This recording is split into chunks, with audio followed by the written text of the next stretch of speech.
Open those doors and embrace the sweet life of Zack and Cody. And just for reference, it's called Sweet Life, S-U-I-T-E. You get it? Because they live in a hotel? Anyway, I'm grateful to announce that today we cover our first ever live-action Disney sitcom on this channel, with the show winning not one, not two, but 3 National Appreciated Television Awards in 2007 alone. You're sure to enjoy this nostalgia trip down the halls of the Tipton Hotel. But before we begin, let's get the big details out of the way. Some important faces you'll see include Zack, the outgoing, rebellious, and more non-studious twin who's obsessed with girls and kind of being a douche in general, even at age 12. He's the counterpart and co-main character only to Cody, his nerdy, put-together brother. Today, they show us what chaos 2 twins can wreak when living the carefree hotel lifestyle. Next up, we have Maddie, a blonde, intelligent candy girl worker. Zack's obsessed with her, and surprisingly enough, she becomes decent friends with London, the over-the-top, rich, and somewhat stupid daughter to Mr. Tipton, the owner of the hotel. Around the corner and through the luggage bags, we have Moseby, the manager of the hotel and the one who almost always has to reprimand the boys for doing something ridiculous that you'd never in a million years think someone would do.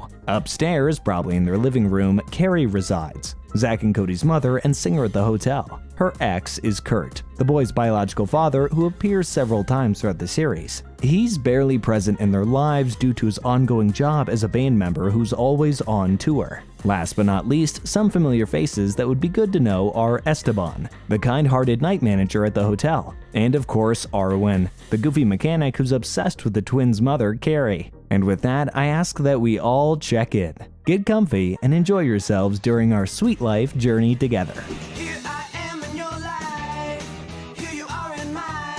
The first episode, Hotel Hangout, begins with Zack and Cody trying their best to find friends at their new school. They quickly connect with 2 boys named Max and Tapeworm, after trying to impress the popular boy at school named Drew. I mean, who wouldn't want a tapeworm as a friend? Did you hear that? The Drew crew just mocked us! Woohoo! We're in! The boys invite Max and Tapeworm to the hotel to hang out, and all goes smoothly.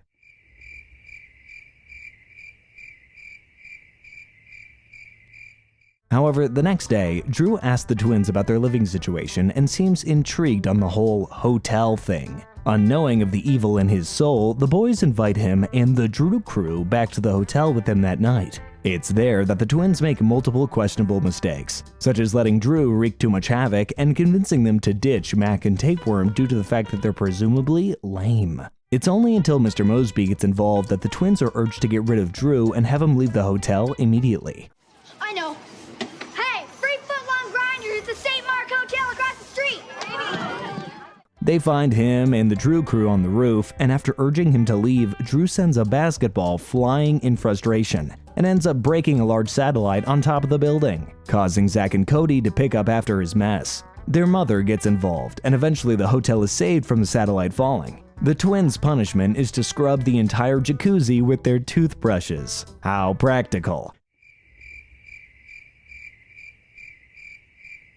Meanwhile, during all of this, Maddie attempts to tutor London in her class, while London tutors Maddie in talking to boys. In the end, Maddie didn't like the boy she was trying to woo in the first place because he was too stupid, and London gets a D on her exam she was studying for. Instead of being upset by this, however, she's rewarded with a new plasma flat screen. On one hand, I wish I grew up with such low expectations and high rewards. On the other, I know all that would do is keep me as stupid as London. Wow. When I get an A+, all I get is an extra slice of pie. Maddie checks in begins with London begging Maddie to go on a double date with her, as her father has instructed her that she isn't allowed to go on first dates alone anymore. Maddie originally refuses until she meets Jason, who at first comes off as just another rich snob, but quickly changes her mind when he mentions nature and recycling and things Maddie is conscious and passionate about. Maddie starts to fall for Jason and happily agrees to go on the double date with him, London, and his best friend. Whoa, hey, man, recycle that. Treat me like what these, don't get me dirty. The only problem about their encounter is that Jason assumes Maddie is rich like him, and basically everybody he knows. And instead of telling him the truth, she decides to go along with the lie in order to keep Jason liking her. Thanks, guys. No problem, sweet thing. Aww. Call me in 10 years. All goes somewhat smoothly if you consider locking London into a closet and stealing her cute clothes in order to appear somewhat richer than you currently are smooth. But hey, That was technically the twins, so Maddie's consciousness is still clean. Until Jason finds out that she's acting weird and she must confess that she isn't rich like the rest of them. And she does in fact just work at the candy counter in the hotel they all visit or live at. I knew she wasn't rich. She's too nice. She's extremely upset about having to confess and ends up running away from Jason, who confronts her yet again while she's working the next day in order to tell her that while she may have thought that her being poor would be a turnoff, he isn't like his other rich friends, and he doesn't really care about all that. The episode then ends with Maddie and Jason kissing, and Zack being incredibly distraught and disgusted by this, since he secretly likes her. I mean, if I tell them now, Jason will look like a fool, and I will look like A lying gold digger? The prince and the plunger are obvious in this episode, as there's a new resident at the hotel who flirts and sends gifts a lot. His name is Sarge, and let's just say I'm not a big fan. Carrie receives a love poem type of letter, and the boys assume it's this new man. Prince Charming, one might say, but they quickly find out that it's actually Arwen. Arwen is the mechanic that lives in a supply closet type of place in the hotel. I mean, besides being a great singer, she's pretty and smart and really, really nice. And did I mention pretty? Because the twins dislike Sarge and love Arwen, they decide to dress him up and have him confess to Carrie his true feelings. While the gesture was sweet and revealed to Carrie that Sarge isn't a good guy, she lets him down gently, as he's just not her type. Although she does drop Sarge since she finds out that he's a giant jerk and was lying about writing the letter to her. Meanwhile, London is ecstatic about her father visiting for the annual father-daughter dance, although she's worried that he won't actually show as he's always been flaky in the past. Mr. Moseby is convinced that this won't happen. I'm sure he'll be here. This is a father-daughter event, and he's the father part. And even spivvies up the hotel while also hiring a band to sing for him once he lands. However, as per usual, he flakes, leaving London to be an absolute wreck, showing her genuine feelings towards her father for the first time throughout the series. Mr. Moseby feels so bad for her that he offers to be her escort to the father-daughter dance, to which she happily agrees, after making sure he's going to be wearing something else. Oh, London. Even in distress, you are judging people's outfits like crazy. Poor little rich girl begins with London discovering that her family's fortune has been dripped dry after her father invested in a diamond mine that ended up having no diamonds in it. That's like betting on a horse race without looking at the horses first. I wish I could do something to help. Can you give me $50 million? I'll go check my piggy bank. All of her snobby rich friends abandon her, and she has no place to go. Thankfully, Maddie reluctantly allows her to move in since she quite literally has no other options. Upon move-in, London learns how to be a normal person and do activities that she's never done before. Some of these include learning how to make a bed, learning the importance of a real friend, and even peanut butter. Maddie urges London to find a job in order to start paying for things, so she does one of the only jobs she knows how: babysitting the twins. Right now, you need the money more than I do. Hey, that felt great to say. Although this doesn't go the best, as she doesn't know how to do basic tasks, and she ends up burning the grilled cheese she was attempting to make for them eventually. I didn't know families actually sat down and ate dinner together every night, and you actually talked to each other.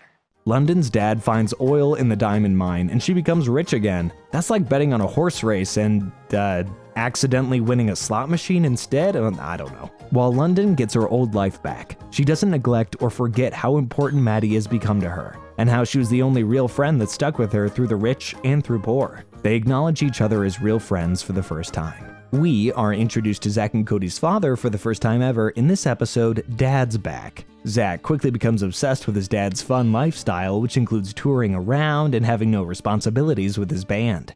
It's a good thing their father is coming. The boys need a firm parental hand. Coming through! Zack becomes so entranced by the idea of going on the road with his dad that he repeatedly begs Carrie. She refuses, since going along on a rock tour bus isn't exactly age appropriate. However, Zack stows away anyway, leaving Carrie to promptly go insane without Zack at home and starts to break all of her own rules. Oh, come on, have a sense of humor. I married you, didn't I? There it is. Meanwhile, Zack gets annoyed while on tour because he can only handle so much unstructured living for so long, and ends up acting like Carrie in the sense that he tries to put rules and restrictions on his father. The two eventually reunite after their long time apart and continue on their chaotic journey of life together. Next up, we're looking at the episode Commercial Breaks. News spreads quickly of the commercial that Mr. Tipton is funding for the Tipton Hotel. Auditions are held, and naturally, Carrie is clearly the best option based on her vocals. Next! I hate spotlights. However, she doesn't get the lead singing role due to the fact that she hooked up with the casting director years ago and it didn't go great once they parted ways. Instead, the director chooses London because she's the daughter of Mr. Tipton and she really wanted it. Nepotism rocks, am I right? Unfortunately for her, her singing is so bad on their first night filming that she got cut from the commercial completely. Come and stay at the Tipton. The Tipton keeps you on top. Whoa, whoa. They find that Mr. Moseby is actually a wonderful singer, and they cast him instead, until he trips on Esteban's pet chicken Dudley and he breaks his leg. The casting director is out of options, but still refuses to cast Carrie even after she attempts to talk to him. Well, at least you're on camera. Just my legs, which admittedly are pretty fantastic. I've seen better. It's only when Mr. Tipton himself calls and demands that he let Carrie play the lead in the commercial as he's aware of her capabilities, and they literally don't have another option based on the unforeseen situations that have occurred. The episode ends with Carrie singing as the lead, and Zack and Cody following up behind her with lesser parts. Boston Holiday begins with Mr. Moseby warning Zack and Cody of their very important guest that will be arriving shortly, and even makes the two sign a contract claiming that they're aware of the special guests and content to staying out of their way. Mr. Baba-Laba-Loo. However, the boys play football in the hallway and are greeted by a young boy they've never met before throwing the ball back. His name is Sanjay, and he's found to be the prince visiting from India. The three instantly hit it off, which is exciting for the boys, but complete chaos for everybody else. You have to kick it through before they close. Cody and Sanjay end up trading places for a while, so Sanjay can goof off and have fun being a kid at the mall, getting into trouble and experiencing life to the fullest that he could for a while. Remember, all you have to do is sit there and say, "Thank you, I love Boston, go Red Sox." Eventually, it's found that Sanjay isn't home, and all three of the boys get into trouble. However, Sanjay gets them out of it by telling Moseby that he'll recommend his hotel to all his royal friends. He also explains to his father that while he may be upset with him, he has all his life to be the prince his father dreams of. He only gets to experience his childhood once, and he'd like to spend it somewhat goofing with the other kids his age, instead of only worrying about princely duties. Honestly, a really solid message to leave viewers with. Well done.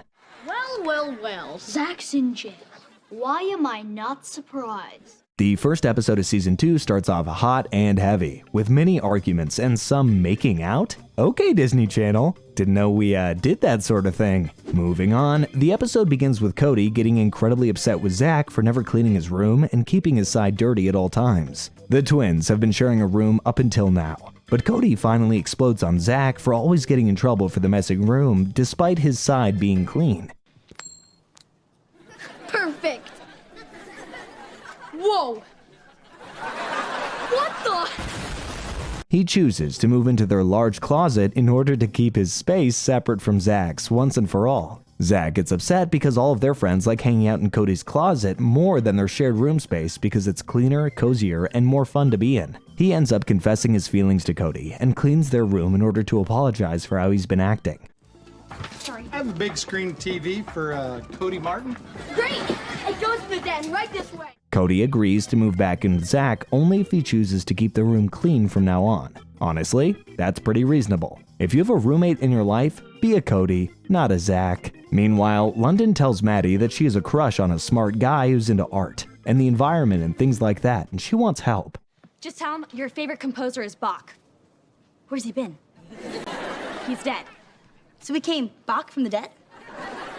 In order to help her, Maddie uses a microphone chip situation so they can speak in London's ear, different responses to the man she's on a date with. Eventually, they get deep enough into the conversation to start talking about their personal opinions on the environment, and the hot guy claims that if he were in charge, he would get rid of laws protecting the environment. This enrages Maddie so much that she reveals herself from her hiding spot to confront him, and the two end up making out? First of all, that is crazy. Second of all, right in front of London? I'm not an expert on girl code, but I'm pretty sure that's breaking a rule or two. Maddie's been coaching me through this computer chocolate chip. Why would you need coaching? Wait a minute, did she just say computer chocolate chip? Next up is Twins at the Tipton. A twin convention is being held at the Tipton and love is in the air. Cody has just been dumped by his previous girlfriend the day before the convention, but Zack tries to convince him to go on a double date with him and the two girl twins from England. Cody reluctantly agrees, even though he knows he won't be interested nor will he enjoy himself. Little do the twins know that the girls would lock themselves onto Cody as they feel bad for him and his recent breakup. Zack, infuriated, complains to Carrie about his predicament. I miss Irma. I miss Troy. I miss Ronald. So, everyone having a good time?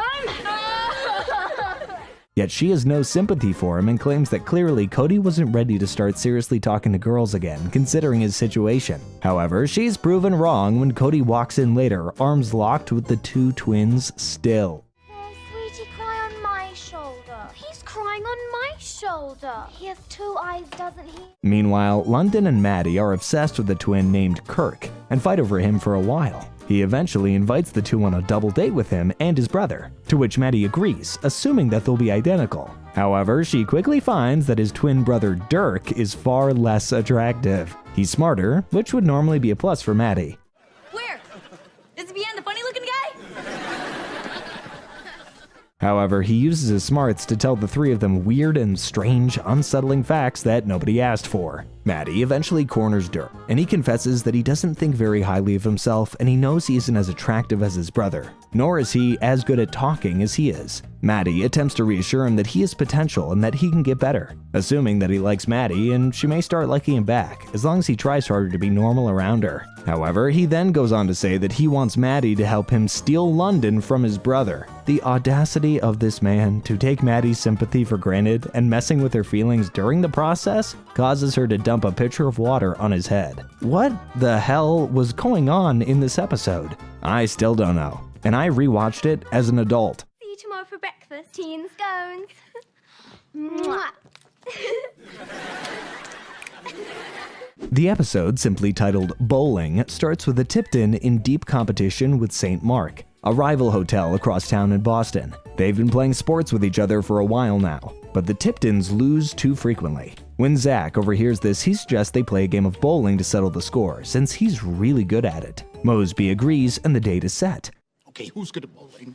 I am. My average is 225. Good. Is that good? Unfortunately for him, however, he gets in trouble with his mother for making fun of his brother, and is grounded from the competition regardless of his importance to the team. Arwen is put in charge of watching Zack while the rest of the crew head over to the competition. I'm scared. Hold me! While there, the Tiptons slowly lose, as London is a horrible teammate and wasn't even supposed to be playing. She took Zack's place. Meanwhile, Zack notices an old bowling trophy while Arwen is watching him. He asks Arwen why he chose not to join their bowling team, and he explains that many years ago, he accidentally hurt Carrie while bowling, so he hasn't played since. Zack encourages Arwen to play regardless, and he finally gives in to the pressure. I'm pretty sure if we won, Mom would give you a kiss. Let's bowl. They make it right before the game ends, and London is forced to drop a bowling ball on her foot in order to injure herself so that Arwen can play. Except she misses her foot and it lands on Esteban instead, rendering him useless towards the game. I guess it make it better. I'm okay. No. Arwen then makes several strikes, but his last ball ends in a split. However, he still pulls through and wins the game. There's no pressure, Arwen. Just the fact that you bowled makes you a winner. But if you miss this, we're all big fat losers. So you, young lady, go stand back there. The episode ends with Carrie kissing Arwen on the lips, making all his dreams come true. Going for Gold is next. Arwen enters a competition for engineers to find the gold toilet paper in order to kiss the paper girl, who's actually just Carrie. And as we learned before, Arwen has a major crush on Carrie. He's competing against his nemesis, Irv Weldon, who continuously wins challenges, but is eventually caught cheating after many attempts. Next stop, Carrie's. The episode ends with Arwen finally getting his dream kiss. Time to look at the really weird crossover episode, That's So Sweet Life of Hannah Montana. That's a mouthful. So Raven from That's a Raven has her flight canceled. Great! You'll be here for her mom's surprise party. She's turning old. And while in Boston, she gets a vision that something bad is going to happen to a boy in a sweater vest. While at the Tipton, she warns them of this vision, which constantly causes Cody to start being incredibly paranoid, given he wears sweater vests all the time. Zack, being a good brother for once, chooses to wear the sweater vest so that Cody feels less anxious, but he ends up falling face first into a large vanilla cake, presumably being the bad thing that was going to happen to him. Meanwhile, Maddie finds out about Raven's love for fabrics and all things to do with fashion, and she urges London to wear one of Raven's original designs in order for her to gain some traction. London refuses, as she only wears things that are designer. So, how do I look? Fair. Maddie takes the opportunity and chooses to sew in a designer label in order to trick London into wearing the dress. She does, and is only told the truth whenever Hannah Montana is in the lobby and compliments it. Maddie quickly says thank you, and says that it's actually one of Raven's personal designs.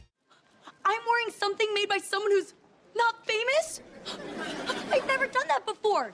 Even my diapers were designer. The episode ends with the three groups going their separate ways, leading up to Hannah Montana's episode in the trio. Yeah, each show had its own episode that tied together in the story. Kinda cool, kinda ambitious, and definitely weird. Here's the episode Club Twin. Moseby allows Zack and Cody to create their own club called, you guessed it, Club Twin in the hotel. It was supposed to just be a small little thing, as he assumed the boys would just be having some kids get together every once in a while, but it quickly turns into a complete fiasco. Just let me do this. This is business and I know business. No, this is fun and I know fun.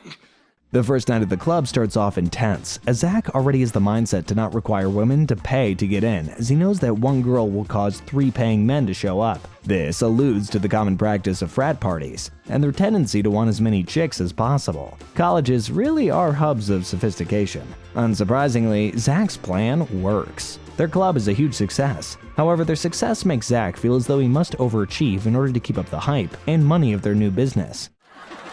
Boys, how do you plan to pay for these bills? Well, I was thinking cash. And I was thinking, okay. He comes up with 60s Day, and even goes to the lengths of hiring a 60s type band, which nobody his age likes or cares about. Not only is the whole party a flop, but the old band ends up heavily damaging the stage by accident, and the boys don't have nearly enough money to pay for the damages. Moseby inevitably bans them from their little club and forces the boys to clean in order to pay for their actions.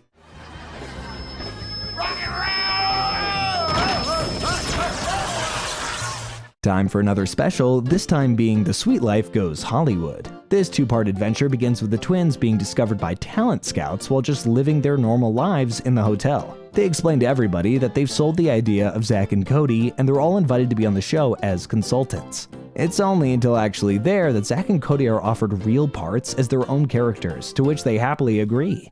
How does a private jet lose someone's luggage? Well, your suitcase did look like garbage. My baggage handlers probably threw it out. However, they end up getting into arguments and being pulled from the show for a small period of time by Carrie in order to get a stern talking to. Unfortunately, by the time they come back and are ready to take filming seriously, they've been replaced by 2 twin older girls from Australia who know how to sing. Meanwhile, on the Hollywood set, Maddie and London become infatuated by a boy on a different show, and are convinced if they do the stunt double tasks, then they'll be able to kiss him, as that's what the script calls for.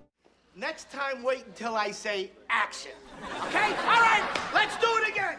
They then spend the rest of the episode doing horrendous stunts, and only find out, after all, that after their stunt, they are subbed out with a real actor right before the big kiss.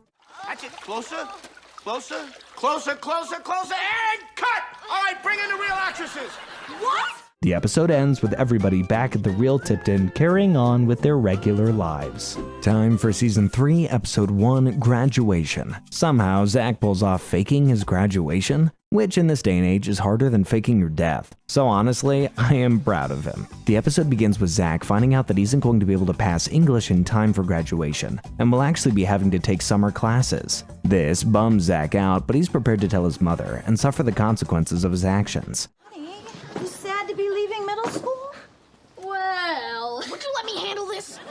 However, when he returns home that evening, he finds out that Kurt, his father, has come home to celebrate and watch his kids graduate middle school. Obviously, this is an exciting time, but Zack couldn't feel more upset. Instead of telling the truth, he lies and acts as though he's graduating alongside his brother. His father even gives him his vintage guitar as a graduation present. In order to keep up with the facade, Zack goes to his graduation anyway, sneaks into a gown and hat, and purposely gets in trouble by hitting the announcer with a spit wad, causing them to yell his name as if he was next in line for getting his diploma. And shockingly, this all works. He successfully convinces both of his parents that he's actually graduated. Yeah, graduation picture before mugshot. Baby steps. Baby steps. It's only when his morals start to get to him that he wavers and actually tells them the truth. Understandably, he's in a lot of trouble, and his dad even takes away the guitar he had just gifted him. However, he's also told that while he may be in trouble now, he can still get the guitar back after he actually graduates. I didn't want to disappoint you guys again. Don't sweat it, dude. It's okay. I mean, you are so in trouble. Super Twins begins with Zack and Cody wishing upon a star to have superhero powers, which are inevitably granted to them. After awakening the next day, they find that Cody has the power to read minds, and Zack has the power of telekinesis. The two head downstairs, only to find that Moseby has been granted evil powers and plans on turning every child into an adult. Actually, I think I'm making too much. Could you please cut my salary? An adventure and battle ensues, but the twins end up victorious. The next morning, Zack starts explaining everything to Cody when Cody blatantly points out that everything that happened to him was just a dream, probably due to Zack eating 3 cold pieces of pepperoni pizza before going to bed. Yep, that'll do it. Season 3, Episode 6, Baggage. This episode isn't necessarily that important, yet it's the one I remember the most. Zack and Cody in a mini-mart bagging competition, and they lose? Just look at them in their little outfits. Oh my goodness. Lip syncing in the rain begins with the students finding out that their high school is putting on a school play. They get even more excited when they find out that they're actually recreating High School Musical. For those younger viewers who didn't watch any Disney Channel growing up, the actor for Maddie, Ashley Tisdale, actually plays Sharpay Evans in the real High School Musical. Ironically though, after auditions, Maddie does not get the part of Sharpay and is instead stuck being London's understudy. And you guessed it, London is in fact Sharpay, only because her father is funding the show. London Tipton's really great, really great, really great. London Tipton's really great. Unfortunately for London, she's an awful singer and has no pitch. In order to find a way around this, they have Sharpay singing for London with her lip syncing on stage. Zack is upset by this because Maddie isn't getting the recognition that she deserves. Because of his frustration, he decides to take it upon himself to lift the curtain during their actual performance so that the audience can see that London isn't the one singing at all. In order for London to not be completely humiliated on stage, Maddie chooses to encourage London to sing along with her, and they finish the play together. Show some muscle. Do the hustle. While not wanting to embarrass London, you can still tell that Maddie is grateful for Zack for showing everyone her talent, as well as London's. The episode ends with Maddie sending Zack an air kiss, which almost sends him into cardiac arrest. The first day of high school is actually for London, not the twins. She's kicked out of her private school she had been attending and is unable to go into any other school due to similar reasons. She's sent to the public high school that Zack and Cody attend, and they all quickly end up in detention. Excuse me, would you be my friend? No. Here's $100. You wanna go to the mall? Zack develops a crush on a girl, but he gets in a fight with her boyfriend whenever he finds out that Zack was flirting with her, landing him in detention. London tries to turn 3 full-size lockers into an in-school walk-in closet, which lands her in detention. Cody then starts to get beat up by Vance, the same guy who's fighting Zack, as he doesn't know that the two are twins, which lands Cody into detention as well. Don't worry, Cody. I'll take him out with my taekwondo. Oh, right after I stretch. The students end up getting out with barely any repercussions. But funny enough, Moseby and Carrie too get sent to detention once at school after talking to the kids. Next up is A Tale of Two Houses. Kurt announces to the boys and Carrie that he recently bought a condo, and that the boys can stay there every now and then if they so choose, leaving them more chances to be around their father, or at least their father's things. Meanwhile, Zack and Cody are both talking to girls and both invite their respective partners over to their dad's condo, thinking they'll have the entire place to themselves since they know their father will be out of town. The only catch is they don't tell each other of their plans, and they both end up being at the condo at the same time. Unknowingly, Zack accidentally kisses the girl Cody brought over, as he didn't didn't look to see who he was kissing before he went in for a quick one. Cody then walks into the room with the girl that Zack brought over, who had gone to the bathroom without Zack knowing. What are you doing? Well, I don't know, but if you want to come back after Abby leaves, I'll be here. The four are extremely confused, and things only escalate when their friend Mark from school opens the door to the condo with his own girl. Kurt then walks in and yells at the boys, followed by Carrie, who also yells at the boys. And how they'd be grounded if... Yeah. And that you were gonna call the girls mothers? Only if they're single.